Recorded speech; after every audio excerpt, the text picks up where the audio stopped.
6장 53절 말씀 중심으로 생명의 피에 대해서 우리 함께 은혜를 나누고자 합니다.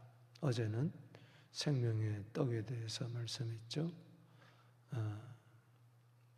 요한복음 6장 35절 말씀. 저는 이 말씀을 영원토록 잊을 수가 없습니다. 왜냐하면 31년 전에 독일에서 이 캐나다 올 때에 저는 이 캐나다에 오기 싫은 것보다도 독일을 떠나기가 싫었어요.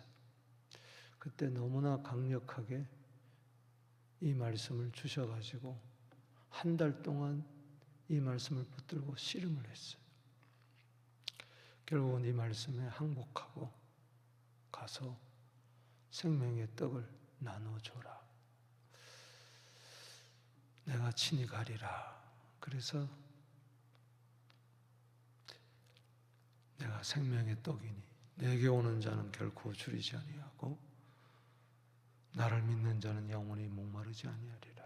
주님 서부교회가 생명의 떡으로 먹고 마시고 새 생명을 얻게 하여 주시옵소서. 31년의 세월이 또 지나서 어제 말씀을 전할 때 참 개인적으로 큰 감동이 되었습니다. 생명의 떡이라.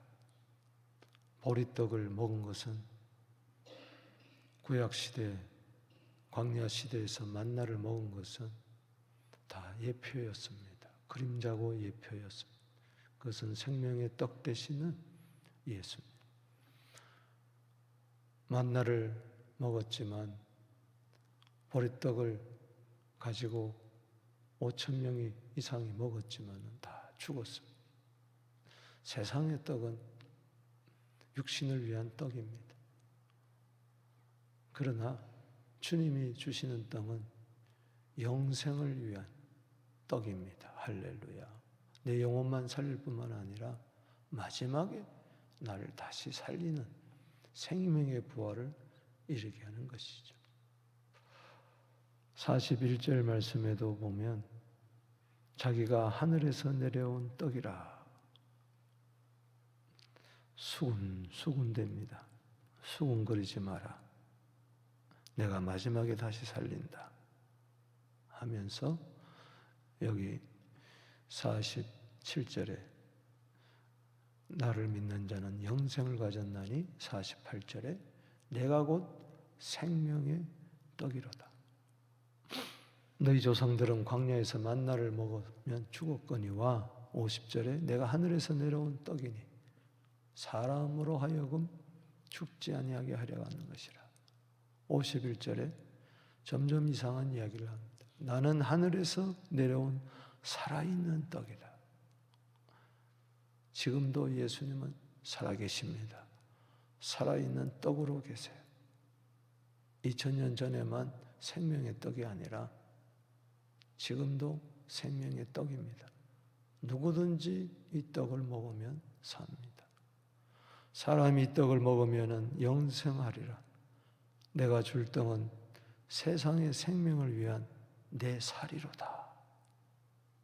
생명의 떡이 곧 이제 내 살이다. 그렇게 이야기하고 있어요. 내 몸이다. 마태복음 26장 26절에. 그렇죠.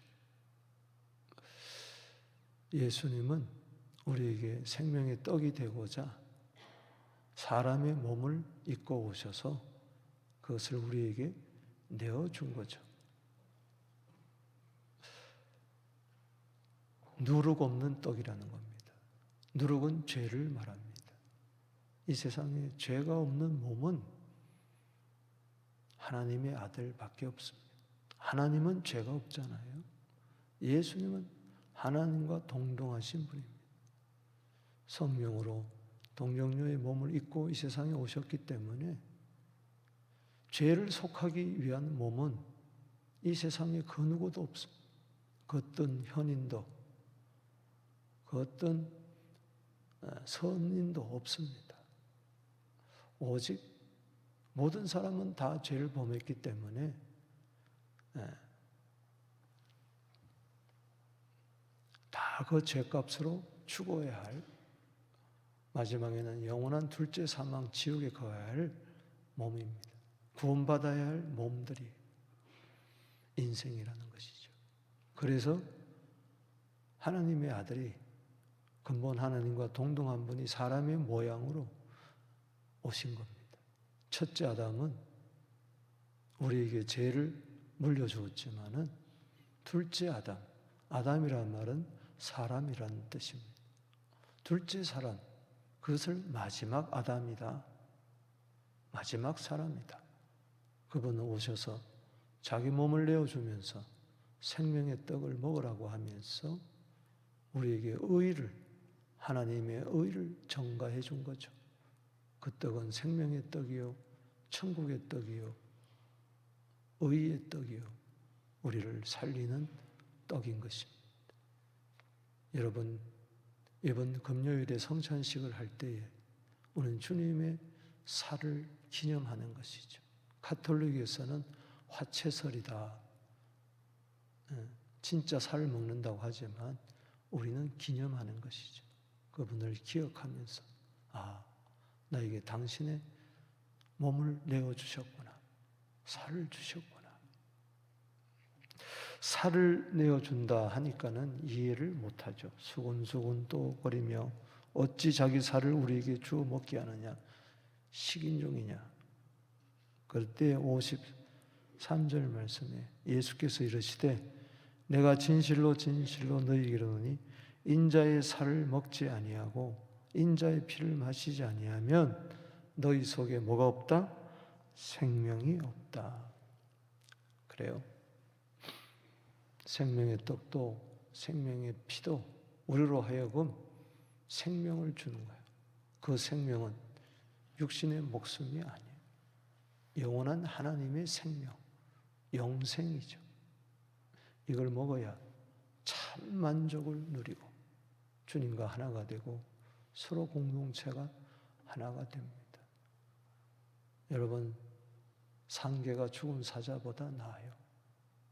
성경은 그렇게 이야기하고 있습니다. 상계가 죽은 사자보다 낫다. 육신의 목숨도 그렇잖아요. 하물며 하나님의 생명은 더 그렇겠어요? 안타깝게 지난 주간에 경기도 광주에서 터널 공사하다가 이게 전부 다 왕창 무너져 버리고 말았어요. 인부 둘이 갇혔어요.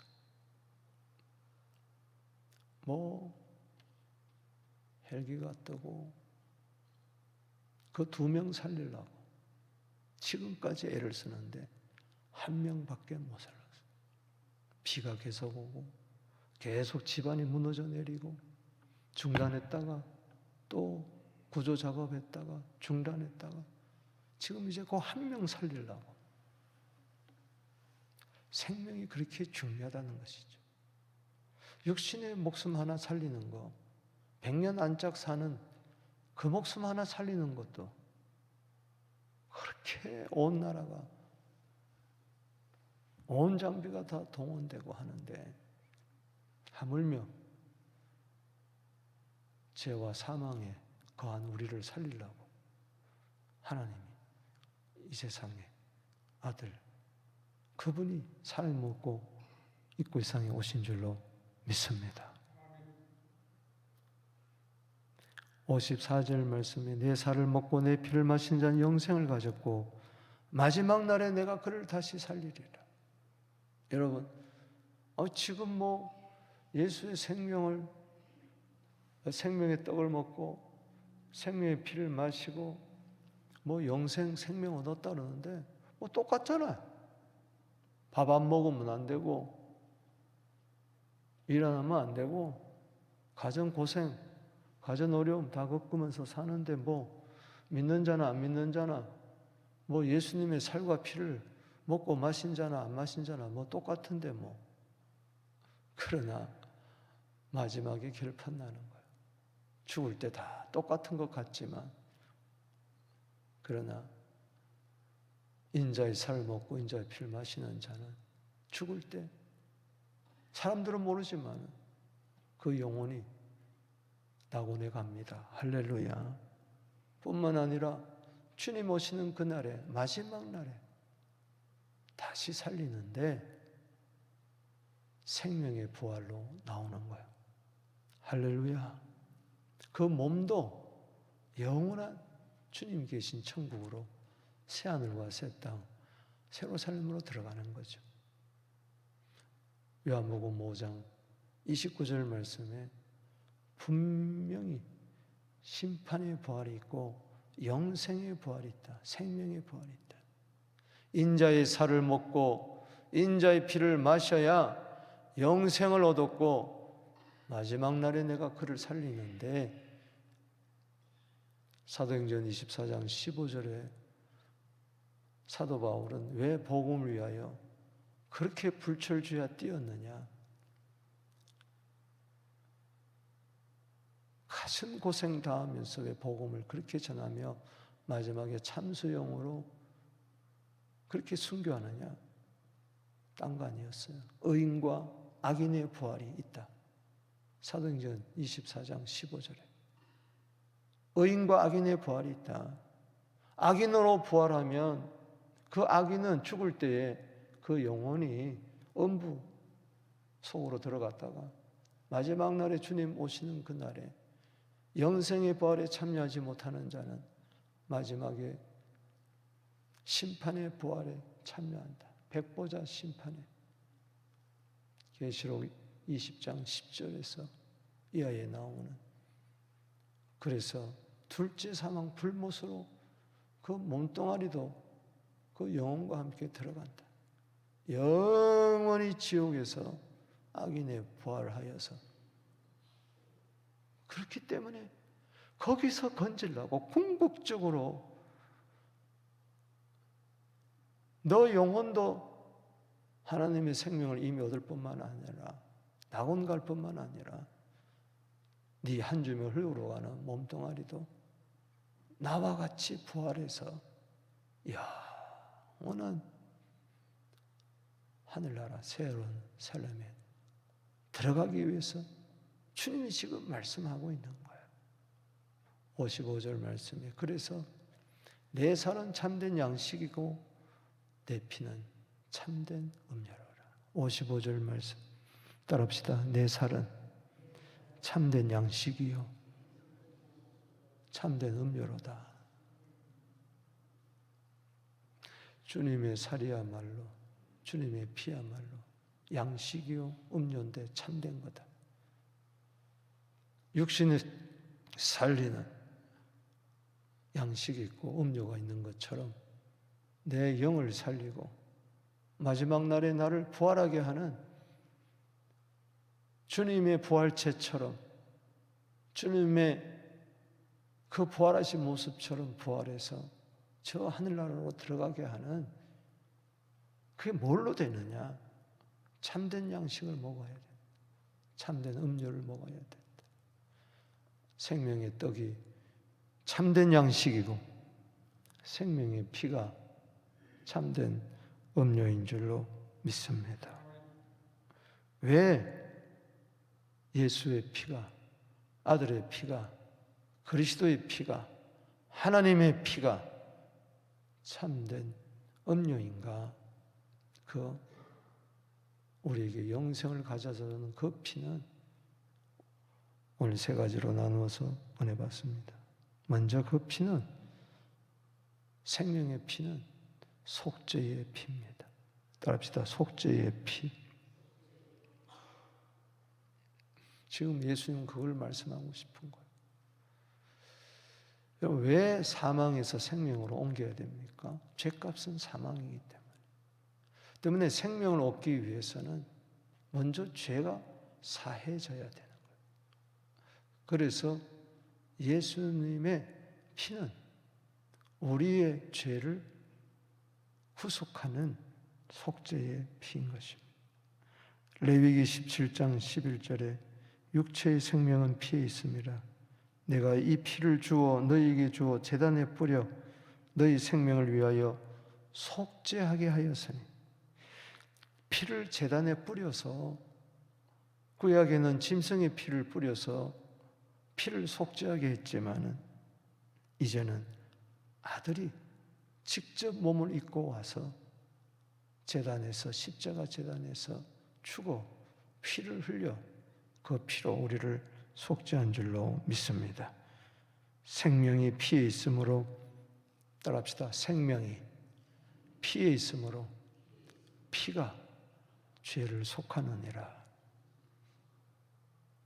이 세상의 모든 피는 다 죄가 있는 피요.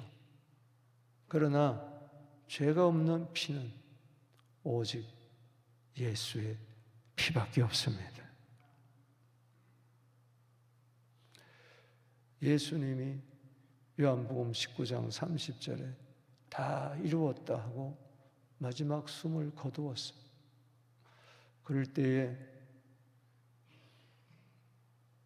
로마 군병이 예수님의 다리를 꺾으려고 보니까는 다른 두 강도는 아직까지 숨을 헐떡이고 있기 때문에 두 다리를 꺾어버려서 죽게 만들었어요. 왜? 안식일 오기 전에 빨리 장사 지내야 되기 때문에. 근데 예수님께 와서 보니까는 완전히 죽은 거예요. 그래서 뼈를 꺾지 아니하고 확인 사살을 한 거죠. 이미 죽은 예수님, 모든 것을 다 이루시고 속죄 구속을 완성하신 그 예수님의 옆구리를 찌르니까 거기서 피와 물이 나온 거죠. 그렇기 때문에 그 피는 바로 구속을 완성하신, 다 이루었다, 속죄 사업을 완성하신 피인 줄로 믿습니다. 그렇기 때문에 이와 같은 피는 없는 거예요. 아무리 이순신 장군이 피를 흘린다고 해서 나라와 민족을 위해서, 도산한 청호가 피를 흘린다고 해서, 어느 영웅 호걸이 나라와 민족을 위해서, 당신을 위해서 피를 흘린다고 해서 당신의 피가 어찌 사함 받겠습니까? 나의 죄를 씻기는 예수의 피밖에 없네. 히브리서 9장 22절에 피 흘림이 없이는 사함이 없습니다. 에베소서 1장 7절에 뭐가 은혜입니까? 풍성한 은혜입니까? 그리스도의 피로 말미암아 우리가 죄 사함을 받은 겁니다. 베드로전서 1장 18절 19절에 조상으로부터 첫 아담으로부터 물려받은 그 망령될 행실에서, 죄악에서 너희가 구속함을 받은 것은 은이나 금이나 없어질 것으로 된 것이 아니고 흠도 없고 점도 없는 그리스도의 보배로운 피로 된 것이니라. 아멘이십니까? 놀라운 것은 요한일서 1장 7절에 그 피가 아들의 피라고 이야기해요. 아들의 피. 따라합시다. 아들의 피. 예수의 피는 메시아의 피, 그리스도의 피요. 그 피는 아들의 피.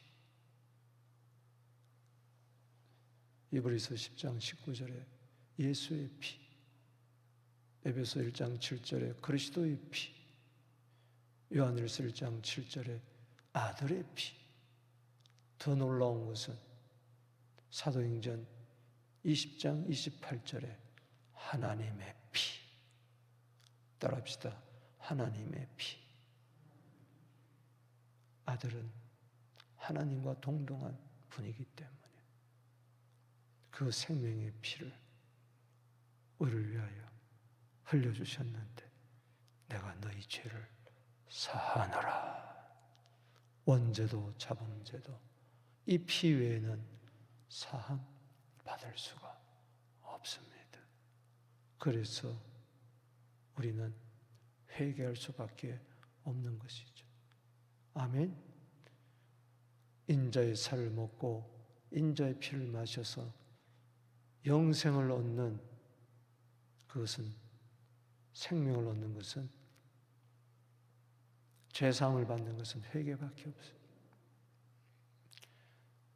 사도행전 11장 18절에 생명을 얻게 하는 회개. 할렐루야. 오늘도 그 피를 내가 마신다는 것은 날 위하여 피를 흘리셨네요. 회개할 때에 우리 모든 죄가 사해진 줄로 믿습니다. 두 번째, 이 피는 바로 해방의 피입니다. 지금 인자의 살을 먹고 인자의 피를 사람의 아들로 오셨어요. 하나님의 아들이 사람의 몸을 입고 오신 것은 살과 피를 가지기 위해서, 살과 피를, 살을 주기 위해서, 피를 주기 위해서. 그 이유 중에 하나가 우리를 죄를 사해 줄 뿐만 아니라 그 죄의 원흉인, 죄의 근본인 이 사탄을 멸하기 위해서, 사탄의 권세에서 우리를 해방시키기 위해서. 그래서 히브리서 2장 14절에 우리 자녀들이 혈과 육, 피와 살에 속하였으므로 그도 또한 같은 모양으로 혈과 육, 피와 살을 함께 지니심은 죽음을 통하여 죽음의 세력을 잡은 자 마귀를 멸하며 죽기를 무서워하므로 한평생 종노릇하는 자들을 놓아주려 함이라. 해방시켜야 함이라. 이런 예수의 피는 사탄의 권세에서, 죄의 권세에서, 심판의 권세에서 우리를 해방시켜주는 피인 줄로 믿습니다. 예수의 피가 진리요, 진리가 임할 때 우리에게는 참 자유가 있어요. 오늘 무거움에서, 묶임에서 풀려날지어다. 두려움의 묶임에서 풀려날지어다. 아멘. 모든 어둠의 이 두려움은 마귀가 주는 거예요. 그래서 이 해방은 마귀에서 해방받지 않고는 절대 되지 않습니다. 마귀에게 종노릇하는 자들을, 죽음을 무서워하고 두려워하는 자들을 해방시키려 하심이라. 그래서 계시록 1장 5절에 그 피는 우리를 해방시켰다. 아멘이십니까? 그의 피로 우리가 해방을 받았다. 8일 광복절날 왜 지킵니까? 36년 동안 종살이하는 데서 해방받았잖아요.